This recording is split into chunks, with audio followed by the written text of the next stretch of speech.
I mean, I think there's several angles on this thing. To me, one of the things that I feel best about is the way that Brock Purdy's playing right now. I think and just how bad the Niners seem to want it. I gotta share the screen on this one because I did a video on this. This is an amazing play. This was the play of the game for the 49ers against the Seahawks. And here it is. Rewind it back. This is 28-yard line. Yeah, here we go. Purdy drifts left, throws a dime to Ayuk right in the middle of 4 defenders. And it's that kind of aggressiveness. Here it is from the end zone wide. And you'll see Purdy with a left-handed drop back, flips the hips, sees it, doesn't hesitate. Ayuk and these two guys are in one right now. I mean, look at now this is behind center. Look at the feel that they have for each other. Purdy sees, him and Ayuk are absolutely in lockstep here. This is a risky play, man. There's 4 defenders in this box, but he sticks it in there. He's got to put it in the perfect spot in order for that to work. Yeah, he's got to put it in the perfect spot. But I mean, there's also pressure. He's got pressure off the side here. Hall is about to hit him. And, this also is, look at the surgically repaired right elbow. Look how close the surgically repaired right elbow comes to getting hit. Oh, it's almost very eerily similar to the Hassan Reddick play in the NFC Championship game. I mean, so you got Brock who's playing free and he's in lockstep with this awesome receiver who's having a career year. And there you go. I think if there's one thing to feel really, really good about, it's Brock Purdy is seeing it, feeling it, and this is his number one guy, and they're on the same page.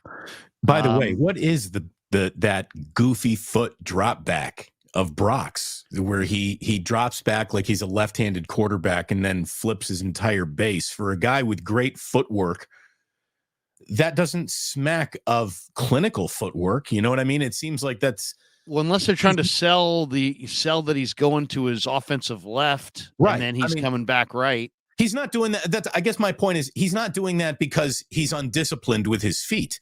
That's a choice. Oh, it's by design. No, it's by design. Yeah, without a doubt. I would like to know more about it, why it's there, what it's supposed to open up. That's some inside football stuff that maybe you can get to the bottom of in Santa Clara this week. Well, I'll tell you the other thing that I feel really great about. I mean, and this sounds crazy, but Mitch Wishnowsky is having a dominating year. He pinned the Seahawks at the 13. He pinned the Seahawks at the 6. He pinned the Seahawks at the 2. I mean, this guy's touch, Damon, inside of inside of the 20 right now is just absolutely breathtaking. Yeah, so 6, the 13, and the 2. And the Niners on all 3 phases. The one thing when I did the film review yesterday that stood out on really all 3 phases of the game, this is not one guy. This is a total team effort. Shanahan's devising some amazing plays. Purdy's playing off his, out of his gourd right now. He's playing incredible ball. Juwan Jennings had maybe one of the most amazing plays. Charlie Warner is blocking his butt off. CMC is having a career year. Ayuk, Debo. You name it offensively. Then on special teams, Jake Moody seems to be locked in. Darrell Luter had a touchdown saving tackle. Wishnowsky pinned those guys back on the inside their 23 times. Ronnie Bell had a fumble recovery. Samuel Womack, Oren Burks. And then when you flip it over to the defensive side, literally, Mooney Ward had one of his best games. Dre Greenlaw, Jair Brown were strong against the run. Ambry Thomas is coming on. Fred Warner, Demo Lenore had an amazing play on 3rd down to get off the field. Hargrave is rounding into form. Bosa had an amazing tackle on Charbonnet on 4th and 1. You name it. Armstead and Hargrave, since the addition of Chase Young, have taken it to another level. Randy Gregory had a big play. Givens. I mean, it's a total team effort. I counted at least 11 or 12 guys on defense that made huge plays in the game on Thursday. Lots of different guys contributing on special teams, lots of different guys contributing on offense. So, I mean, the Niners roll in with some momentum here. Well, and like you said, it's going to take all that momentum and the total team effort to beat a team that, you can sit around and talk about the Eagles all afternoon and not really get to Kenneth Gainwell or Boston Scott. But these are the guys who, in their limited touches or carries, get you 5-6 yards just about every single time you look up. DeAndre Swift didn't have a big day receiving the ball yesterday out of the backfield, but he can do that. He's their Christian McCaffrey electric level explosive back. And, like you said, how often do you see 4 defenders all with double-digit tackles? Baird, Morrow, Blankenship, Cunningham. The Eagles are loaded too. Yeah. Absolutely loaded football team. This is a battle of the Titans. It reminds me very similarly to the Niners and the Cowboys in the 90s, where you had the Niners and you had the Cowboys and then everybody else. Now, granted, those were the 2 best teams in all of football. Now, in this era, you still have the AFC with Mahomes, Lamar, some big boys in the AFC waiting for you. But the Niners and the Eagles and the Niners are the 2 best teams in the NFC. They've been the 2 best teams in the NFC since training camp. And it's on. And the fact of the matter is it's starting to remind me of Niners Cowboys 94.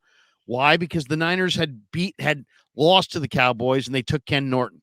The Niners had lost to the Eagles and they took Javon Hargrave.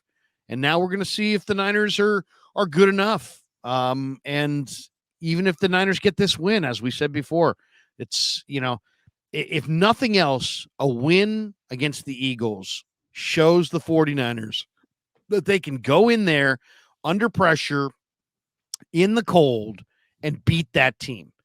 The one thing I do think the 49ers have an advantage on is I think the Niners look a little bit fresher. They look a little bit faster. They look a little bit healthier. There's a little bit more bounce in their step. They looked very fast on that Seattle turf, where the Eagles, now granted, it's a slower turf, colder weather, that can make any team look a little slower, but they're starting to show the effects of playing all these extra games. It's Kelsey's a little dinged and Fletcher Cox a little older. And, they've got some age. Let's be honest. Fletcher, and here we are. It's November the 27th. We're getting towards the end of the year. Who looks, kind of vulnerable on the Eagle front? Kelsey, Lane Johnson, Fletcher Cox. What do those guys all have in common? A little bit of age. Maybe right? They're a little long in the tooth. All the brotherly shoving that they've been doing is, knocking on their door for a little bit. Look, when you go out to be the most physical team on the field, it's to get all over your opponent, but your body pays the tax on that. The Eagles have a playing style that they need to survive as much as their opponent does. And when the Niners are cooking, they kind of got the same thing, Larry, that very violent, physical level of play, but they've seemed regenerated since the bye. They have. They've played a better brand of football. They've looked more dangerous in their 3 wins post-bye than in their 5 wins pre-bye, in my mind. Outside of the, outstanding lopsided win over the Dallas Cowboys, they're playing some of their best football of the year right now. And that's exactly what they got to do as they go into this Philadelphia game. I